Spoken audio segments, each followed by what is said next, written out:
Doctor గారు, పాము కరిచిన వెంటనే చాలా మంది కంగారు పడిపోయి దగ్గరలో హాస్పిటల్స్ లేకపోతే ఏం చేయాలో అర్థం కాక అక్కడే టైం వృధా చేసుకుంటూ ప్రాణాలు కోల్పోతుంటారు. అలాంటి వారికి ఎలాంటి సలహా ఇస్తారు? పాము కరిచిన వెంటనే మామూలుగా వచ్చేసి అక్కడ 2 కాట్లు పడతాయి మనకు గుర్తు.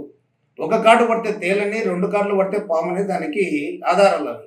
ఆ పాము కరిచిన వెంటనే ఏం చేయాలంటే కంగారు పడకుండా నాకు పాము కరిచింది అని మనం ఎక్కడన్నా పొలాల్లో గానీ, ఏదన్నా గానీ ఉన్నా కూడా ఇంటికి వచ్చేసి, లేదా అక్కడే మామూలు వచ్చేసి తెలిసేంత వరకు ఇప్పుడు చాలా పేపర్‌లో ఇస్తున్నారు, సినిమాలో చూపిస్తున్నారు అన్నీ చూపించినట్లాగే పాము కరిచిన వచ్చేసి 5, 6 అంగుళాల పైన ఒక రిబ్బన్ లాంటిది బిర్రుగా కట్టేసేయాలి. ఆ కట్టిన తర్వాత ఆ పాము విషం అనేది పైకి పోకుండా, ప్రాకకుండా ఉంటుంది. అప్పుడు మనిషికి ఒక 2, 3 గంటలు ప్రాణాన్ని కాపాడడానికి ఆస్కారం ఉంటుంది. తర్వాత ఏం చేయాలంటే దగ్గరలో ఎవరన్నా హాస్పిటల్ పల్లెటూరులో గానీ, ఎక్కడైనా గానీ డాక్టర్స్ ఉన్న స్థలానికి పోతే, ఆ డాక్టర్లు ఏం చేస్తారంటే మామూలుగా ఏ మెడిసిన్స్ లేవు. అప్పుడు ఏం చేసి సిరంజి ఎవరన్నా ఊర్లో పల్లెల్లో డాక్టర్ ఉంటారు. ఒక చిన్న 5 ml సిరంజి తీసుకొని ఎక్కడైతే కాట్లు ఉన్నాయో ఆ 2 కాట్లల్లో ఆ నీడిల్ కుర్చి చిన్నగా లాగుతా అంటే బ్లడ్ అది నల్లగా వస్తుంటుంది.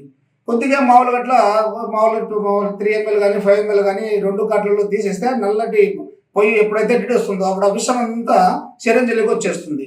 అప్పుడు మామూలు వచ్చేసి కానీ అంతటితో ఆగకుండా మళ్ళీ మన పెద్ద డాక్టర్ దగ్గరికి పోయి మామూలుగా వచ్చేసి మనం మెడిసిన్స్ అది వాడాల్సి వస్తుంది.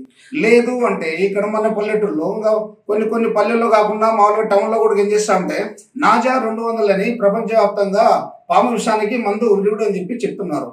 ఆ మందు ఎట్లా అంటే పూటకు ఒక్క చుక్క మాత్రమే 10 నిమిషాలు ఒత్తురు వేయాలి. ఆ విధంగా చేసి ప్రాణాన్ని కాపాడుకొని పెద్ద హాస్పిటల్కి పోయి మామూలుగా వాళ్ళ ప్రాణాన్ని కాపాడుకోవచ్చు. నాజా 200. నాజా 200 ఇది హోమియోపతి డాక్టర్ గారు? హోమియోపతి అండి అది. ఇక దీన్ని మామూలుగా ఇంగ్లీష్ మందుల్లో కూడా ఏముందంటారు దీనికి? ఇంగ్లీష్ మందుల్లో ఉన్నాయి కానీ మామూలుగా యాంటీ వినస్ అని ఒక ఇంజెక్షన్ ఉంది. ఆ మందు ఇంజెక్షన్ అది వచ్చేసి అందుబాటులో ఉంటే వేయవచ్చు, లేకపోతే కనుక దీంతో కూడా చేసుకోవచ్చు.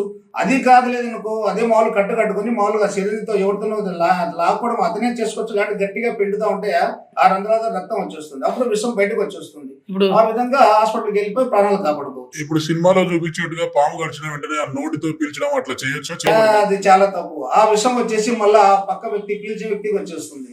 అందుకు మనం ఏం చేయాలంటే అటు చేయకుండా, లేదు సిరంజిలు లేవు అది చిన్న ఘాటు పెట్టి మామూలుగా అక్కడ బ్లేడ్ తో పెట్టకూడదు. పెడితే చాలా పెద్ద గాయమై మళ్ళీ ఇంకొకటి అవుతుంది.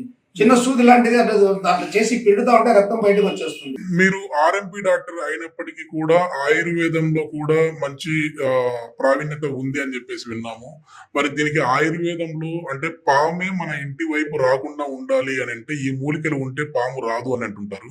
అవి ఏ చెట్టుకు సంబంధించినవి? ఇప్పుడు పాము అనేది విషపురుగు. అది మన ఇంటి దగ్గరికి మన పరిసర ప్రాంతాలకి రాకుండా ఉండాలి అంటే ఇళ్ళల్లో ఏదన్నా ఉంటే కనుక ఈ పాములు తిరుగుతున్నాయని భయం ఉంటే కనుక కొద్దిగా ఉప్పు, మన కల్లుప్పు ఉంది కదా, అది చల్లిన కూడా పాముల ప్రాంతం రావు ఇంటి చుట్టూ.